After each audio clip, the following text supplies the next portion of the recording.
Assalamualaikum guys. Ya seperti biasa kali ini Mimin akan bahas film yang unik-unik. Ya kali ini kita akan bahas film genre horor yang didasarkan pada kisah nyata. Film ini berjudul The Conjuring: The Devil Made Me Do It atau The Conjuring 3. Seperti yang kalian ketahui, yaitu sepasang ahli supranatural, Ed dan istrinya Lorraine, akan menyelidiki kasus baru yang lebih menantang. Oke, gimana aksi mereka selanjutnya? Langsung saja genjot ke plotnya. Pada tahun 1981, 4 tahun setelah peristiwa di The Conjuring 2, Ed dan Lorraine menghadiri undangan dari keluarga Glatzel di kota Brookfield. Adik Debbie Glatzel yang berusia 8 tahun, yaitu David Glatzel, mengalami stres dan sering bertingkah aneh. Saat itu, Ed baru saja selesai meruqyahnya dan ia mengkonfirmasi bahwa itu memang gangguan dari makhluk gaib. David yang lemas diantar oleh pacar Debbie, yaitu Arne, untuk beristirahat. Di dalam kamar, Arne berusaha memotivasi calon adiknya itu. David pun juga memperbincangkan kapan Arne akan menikahi kakaknya itu. Arne berjanji, apapun yang terjadi, ia akan berusaha sepenuhnya untuk melindunginya. Sesaat kemudian, rekan Ed yaitu Pastor Gordon tiba di sana. Ia diundang Ed ke sana untuk melakukan acara pengusiran setan di tubuh David.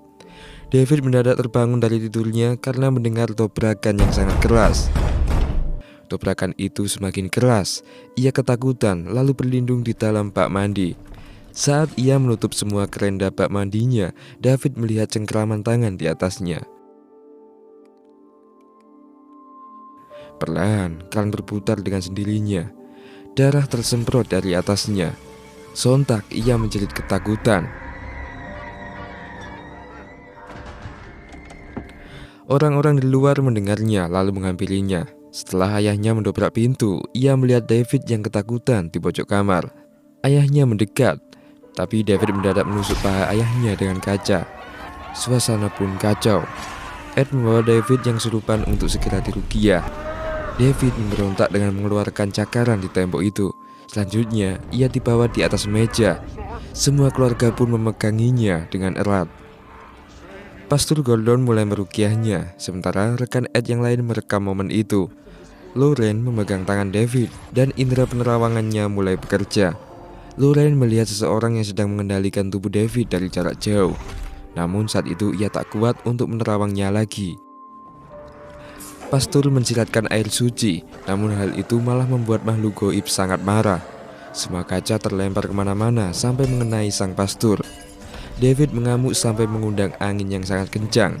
Melihat pastor yang pingsan, Ed menghentikannya untuk meruqyahnya. Tampaknya makhluk ini semakin marah.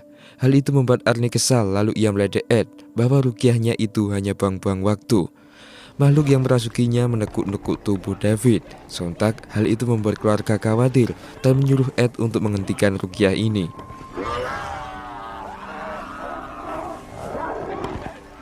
Ed berupaya untuk menyelesaikan ruqyahnya, namun Arne mengeluarkan kata-kata kotor yang akhirnya membuat setan semakin kuat. David melempar semua orang yang memegangnya, lalu bangkit dan menyerang Ed. Sisa orang di sana pingsan dan Lorraine pun tak berdaya karena dihantui oleh penerawangannya. Ketika Ed hampir dibunuh, Arne merebut David dan berupaya menenangkannya. Ed yang melihatnya tak berdaya karena penyakit jantungnya yang mendadak kambuh. Di sini Arne menyuruh iblis untuk merasuki tubuhnya agar David bisa terbebas dari siksaan itu. Perlahan David pun mulai melemas dan iblis ini pun pindah merasuki tubuh Arne. Semua orang bangun dan melihat situasi yang telah kacau. Selanjutnya, Lorraine melihat Ed yang terbaring lemas dan segera memanggil ambulan. Di sini David pun sembuh, namun iblis ini berpindah untuk mengendalikan tubuh Arne. Lorraine dan keluarganya membawa Ed ke rumah sakit. Di sini, dokter mengonfirmasi bahwa Ed terkena serangan jantung. Kondisinya saat ini pun juga dalam keadaan koma. Di sisi lain, Arne dan Debbie kembali ke apartemen yang terletak di atas kandang anjing tempat Debbie bekerja. Pemilik apartemen, yaitu Bruno Sauls, mencoba akrab dengan Arne karena pertama kali mereka bertemu. Mereka melakukan kegiatan seperti biasa. Di sana juga tampak Arne yang sedang bermain-main dengan David yang kini telah sembuh dan ceria. Saat mengambil makanan, Arne dikejutkan dengan seekor tikus. Namun setelah ia melihat sebuah lubang yang terbentuk secara misterius, ia bertatap muka dengan sosok iblis yang membuatnya sangat ketakutan.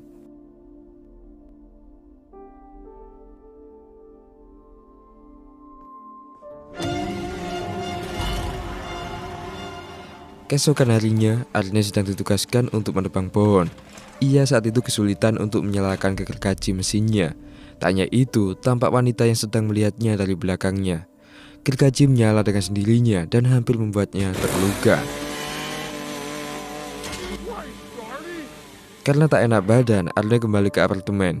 Ia disambut oleh Bruno dan mengajaknya untuk minum bersama. Sementara itu, di rumah sakit, tersadar dari komanya lalu menyuruh Loren untuk memantau Arne. Ia menyadari bahwa iblis telah merasuki Arne dan berpotensi dapat melukai orang lain. Loren langsung menghubungi Arne, tapi saat itu Arne tak mendengar panggilan karena ia sedang berpesta dengan Bruno. Khawatir dengan apa yang terjadi kepada Arne, Loren menghubungi polisi untuk segera mendatangi apartemen Arne. Sementara itu, Arne yang sudah mabuk melihat Debbie yang sedang berdansa dengan Bruno. Kecemburuan mulai muncul, namun ia berupaya menahannya dan pergi ke wastafel untuk mengguyur mukanya. Namun sesaat kemudian ia mendengar cerita Debbie. Ketika ia datang, Arne melihat tubuh Bruno yang berubah menjadi makhluk mengerikan yang akan memangsa Debbie. Arne langsung membawa Debbie pergi, namun sebenarnya itu hanyalah bayangan Arne yang dipengaruhi oleh iblis. Arne terlihat kepanikan dan bertingkah aneh. Bruno juga kebingungan dan berupaya menenangkannya. Ketika ia terjatuh di kandang, Arne melihat semua ruangan yang sangat gelap. Setan mendadak menghampirinya dan memaksa Arne untuk menusuknya.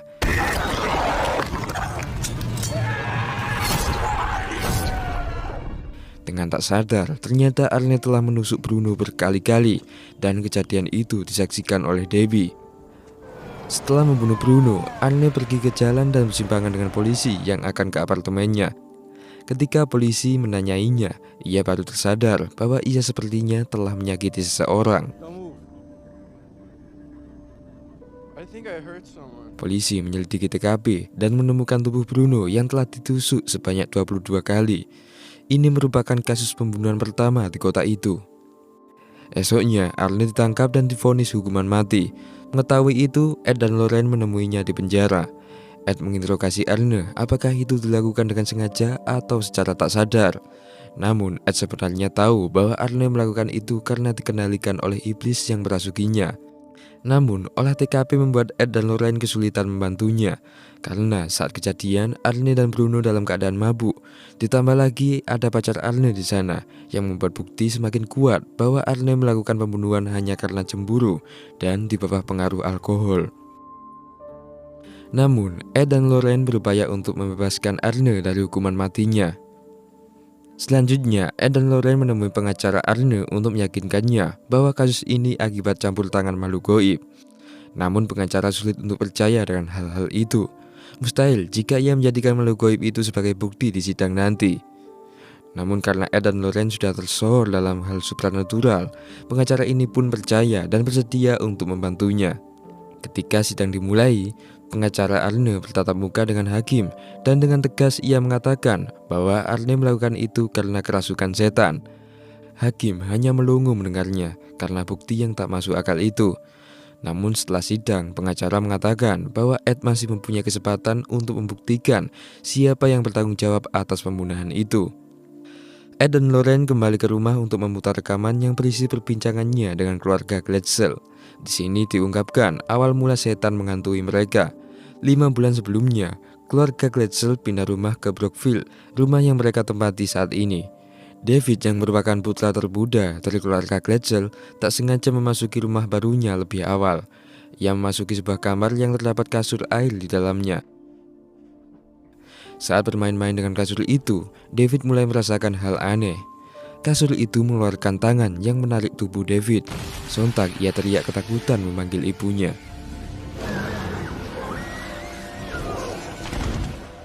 Semenjak itulah, David mulai berperilaku sangat aneh.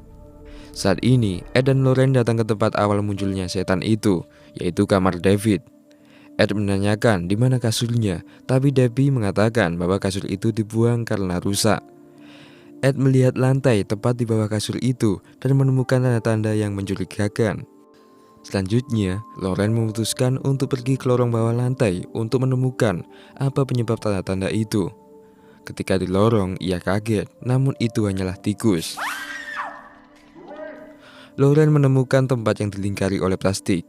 Setelah melihatnya, ternyata benda itu adalah benda sejenis totem penyihir. Benda ini juga sangat mirip seperti di dalam penerawangannya. Loren memfotonya, lalu menunjukkan itu kepada kelompok. Ed menjelaskan bahwa mustahil David membuat totem itu dan memanggil iblis. Jadi mungkin ada seseorang yang sengaja meninggalkan totem yang berisi kutukan itu di bawah rumah mereka, sampai akhirnya kutukan itu mengenai David. Ed menyuruh Drew untuk menunjukkan foto itu kepada polisi untuk mencari tahu apakah mereka pernah menemukan benda seperti itu di tempat lain. Sementara pastor menganjurkan mereka untuk menemui mantan pendeta yang bernama Kastner, karena ia satu-satunya orang yang pernah mematahkan kasus kultus Ram saat tragedi boneka Annabelle. Ed dan Loren menemui Kastner di rumahnya. Ed menunjukkan foto totem itu. Lalu Kastner membawa mereka ke sebuah gudang, tempat koleksi totem kutukan yang pernah ia lumpuhkan. Kastner berkata bahwa ia telah mempelajari kultus Ram selama 9 tahun.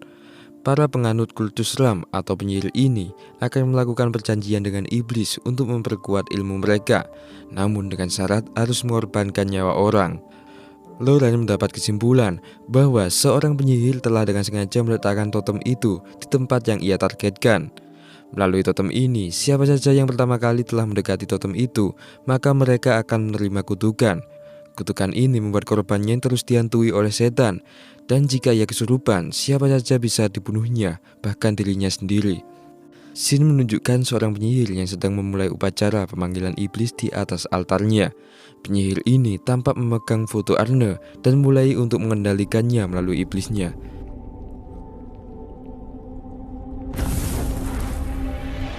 Bersamaan dengan itu, Arne yang di dalam penjara mulai merasakan hal yang sangat aneh. Saat itu, Arne ditugaskan untuk membersihkan ruangan tahanan yang sakit. Seorang tahanan yang awalnya terbaring, kini mendadak bangun dan bernyanyi. Setan mendadak muncul mengantuinya dan menyebabkan kekacauan. Namun di sini Arne berhasil diamankan oleh para petugas. Ed kembali ke rumah untuk mempelajari cara mematahkan kutukan totem itu. Drew mendadak menelpon dan berkata bahwa seorang detektif mengaku pernah menemukan benda seperti itu. Mendengarnya, Ed dan Loren langsung menemui detektif di kota Danvers. Detektif ini berkata bahwa ia menemukan totem itu saat kasus kematian Katie Lincoln dan menghilangnya Jessica 5 bulan yang lalu. Katie dan Jessica merupakan teman baik. Katie ditemukan telah ditikam sebanyak 22 kali di hutan, sementara Jessica menghilang sampai saat ini.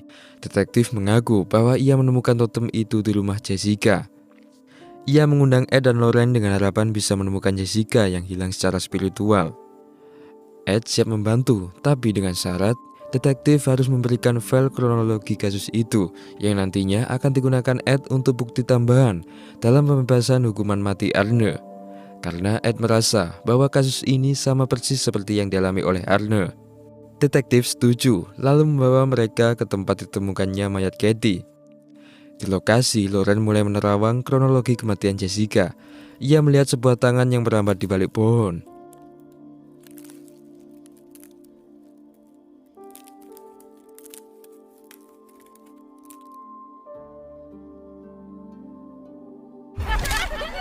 Jessica dan Katie muncul lalu pergi ke suatu tempat.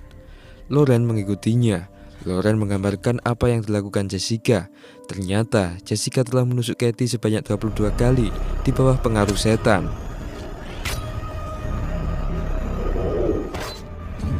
Setelah membunuh, Jessica lari dan berakhir di pucuk tebing. Loren yang menggambarkan itu juga hampir terjatuh dari tebing itu, tapi untungnya Ed datang untuk menyelamatkannya.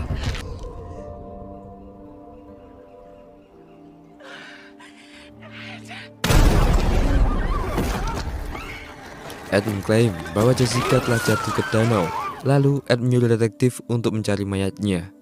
Malam harinya, mayat Jessica berhasil ditemukan. Detektif berterima kasih dan bersedia memberikan file kasus itu. Saat Ed baru saja sampai di rumah, Debbie mendadak menelpon dan mengatakan bahwa Arne kembali dihantui. Ed pun berkata bahwa ia akan memanggil pendeta penjara untuk memberikan air suci. Setelah beberapa saat, pendeta penjara datang menemui Arne yang terlihat stres. Ia memberikan Arne air suci. Tak tahan dengan ketakutannya, Arne membuat lingkaran dari air suci itu dengan harapan ia bisa terlindungi. Sementara itu, Ed dan Lauren pergi ke tempat penampungan mayat untuk menemui mayat Jessica yang baru ditemukan. Setelah memasukinya, Lauren memegang mayat Jessica untuk segera menerawangnya. Di dalam penerawangannya, ia melihat seorang penyihir yang saat itu mulai beroperasi untuk mengendalikan para targetnya. Terdapat 12 foto dan 12 lilin di atas altar. Ia melihat bahwa penyihir itu mulai mengendalikan tubuh Arne. Bersamaan dengan itu, Arne juga bertingkah aneh sampai memecahkan gelas salibnya. Penyihir melakukan gerakan untuk membunuh Arne. Menyadari itu, Lauren langsung mengeluarkan mantranya dan berhasil mengagalkan aksi penyihir itu.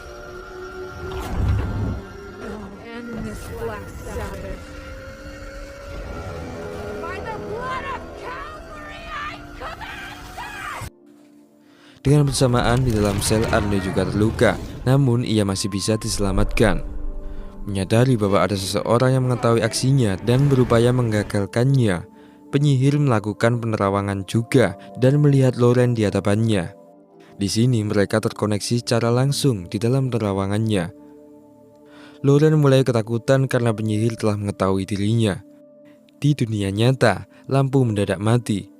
Setelah Ed menyalakannya, ia mendadak melihat mayat yang telah dirasuki oleh iblis. Di sini tersirat bahwa penyihir telah mencoba membunuh Lauren dari dunia nyata karena ia mengetahui bahwa jiwa Lauren masih di dalam penerawangannya. Untungnya Ed menemaninya. Iblis mendadak menyerang, tapi dengan cepat Ed berhasil memutus koneksi antara penyihir dan Lauren. Setelah sadar, Lauren berkata bahwa penyihir telah bertatap muka dengannya. Besar kemungkinan penyihir akan mengutuknya. Mereka kembali ke rumah dan mulai berdiskusi apa rencana selanjutnya. Dre menunjukkan sebuah buku yang sebelumnya ia temukan di gereja Tegleria. Buku ini berisi prosedur bagaimana cara mematahkan sebuah kutukan. Ed menemukan bahwa satu-satunya cara untuk menghentikan kutukan ini adalah dengan menghancurkan tempat sumber kutukan itu. Di sini Lauren mendeskripsikan bagaimana kondisi lokasi upacara iblis yang penyihir lakukan. Ia hanya mengingat sebuah lorong penuh dengan tangga di bawah tanah. Selanjutnya, Ed menyimpulkan bahwa penyihir ini telah mengincar Jessica dan David. Jessica telah sukses dibunuhnya. Kini penyihir mengincar nyawa Arne yang menanggung kutukan dari David. Namun jantung Ed mendadak kambuh dan membuatnya tak sadarkan diri. Ed terbangun di tengah malam lalu mencari Lauren. Saat mencarinya, penyihir mendadak muncul di hadapannya.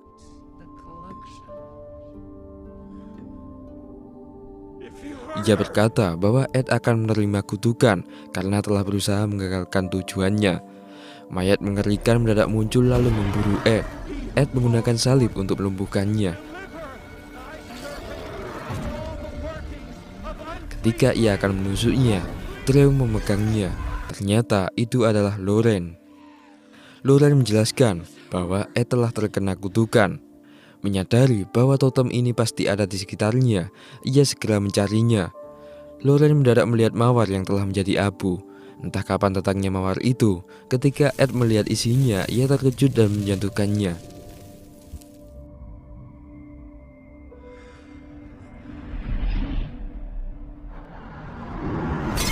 Ternyata pot mawar ini berisi totem dan kini Ed telah merasakan kutukan itu.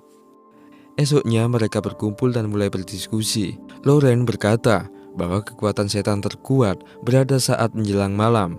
Di sana, Debbie ditugaskan untuk menjaga Arne dan ditampingi oleh pastor penjara. Sementara itu, Lauren kembali menemui Kastner untuk mencari bantuan. Menjelang malam, Ed dan Drew menganalisa kembali file kasus Jessica. Ia heran karena seharusnya penempatan totem itu akan membentuk sebuah simbol segitiga. Ia kemudian menandai rumahnya dan rumah keluarga Gretzel yang merupakan tempat ditemukannya totem itu. Drew membaca kembali file kasus bahwa kronologi awalnya Jessica telah membawa sebuah kartu berisi totem dari tempat kuliahnya. sebelum akhirnya ia membawanya pulang. Diketahui bahwa tempat kuliahnya berada di Brookfield. Ed menandai tempat kuliah Jessica, dan ternyata benar, titik-titik penemuan totem itu membentuk sebuah simbol segitiga. Ed mengklaim bahwa tempat si penyihir itu pasti berada di tengah pola segitiga ini. Ia melihat bahwa analisanya ternyata merujuk ke rumah Katzner. Karena Loren sedang berada di sana, Ed panik lalu bergegas menyusulnya.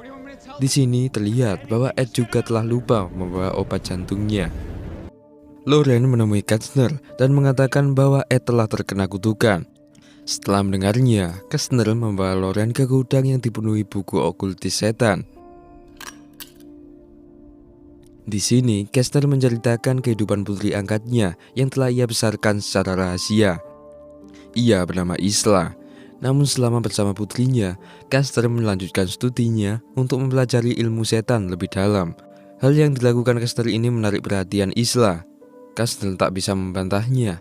Isla terlanjur terobsesi oleh kultus Ram yang akhirnya menjadikannya seorang penyihir. Satu-satunya cara untuk menghentikannya adalah dengan menghancurkan altar pemujaannya. Katzner juga minta maaf karena ia tidak memberitahu Loren lebih awal. Katzner mengungkapkan bahwa terdapat terowongan di bawah rumahnya tempat Isla melakukan upacara pemanggilan iblis. Selanjutnya, Katzner membawa Loren ke terowongan dan menyuruhnya untuk menyelesaikan semua ini. Setelah itu, Katzner putus asa. Daripada menyaksikan putrinya yang akan mati, ia mengeluarkan pistol untuk dibuat bunuh diri. Namun Isla mendatangi Katzner, lalu ia menggorok lehernya. Di dalam terowongan, Loren membuka penerawangannya dan menyaksikan Isla yang telah membunuh ayahnya sendiri.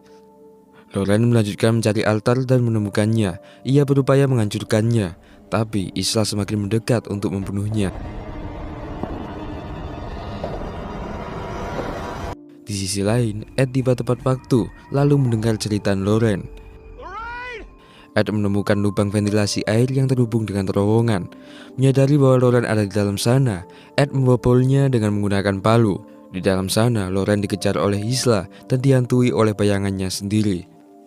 Isla menangkapnya dan berupaya mencongkel matanya.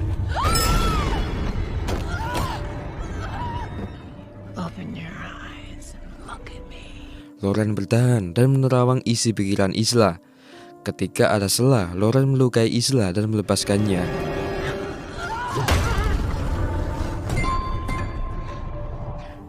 Sementara itu, Ed berhasil masuk ke terowongan dan menemukan Loren. Tapi ternyata itu hanyalah jelmaan Isla. Ed dirasuki oleh iblis yang mengendalikannya untuk membunuh Loren. Mengetahui upacara tumbalnya akan kacau, Isla segera memulai aksinya untuk membunuh para tumbalnya. Di waktu bersamaan, Arne juga kerasukan. Debbie dan pendeta penjara mulai ketakutan saat melihat kekuatan goib yang sangat mengerikan di tubuh Arne.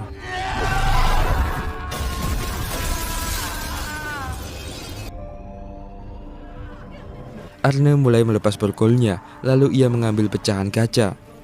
Tubuhnya terbang dan mulai menyayat lehernya sendiri. Debbie menahan aksi Arne dengan dibantu oleh Rukiah pendeta. Di sisi lain juga, Ed mengamuk dan terus mengejar Loren. Loren terdesak dan akan dibunuh oleh Ed.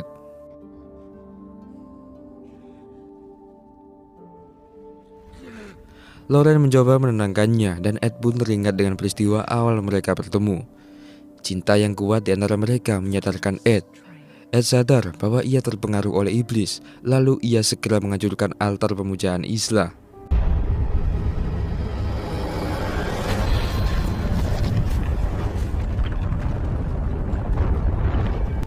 Setelah altar pemujaan hancur, kutukan yang menghantui Arne dan Ed akhirnya dipatahkan.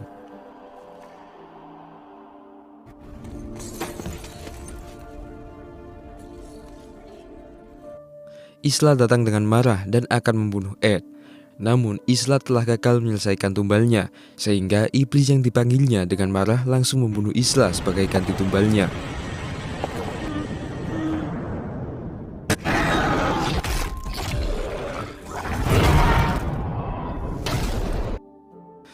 Akhirnya mereka berhasil mencabut kutukan yang mengerikan itu. Saat keluar, penyakit jantung Ed mendadak kambuh dan ia juga lupa membawa obatnya. Untungnya, Loren selalu menyiapkan apa yang ia butuhkan. Semua polisi datang ke TKP dan menemukan bukti siapa orang yang bertanggung jawab atas pembunuhan ini. Esoknya, Ed menyimpan totem di kamar koleksinya. Sementara itu, Arne menjalankan sidang dan hakim pun mencabut hukuman matinya. Tapi ia tetap menjalankan hukuman selama 5 tahun. Akhir film pun ditutup dengan kemesraan Ed dan Loren yang saat itu mengenang peristiwa awal mereka kencan.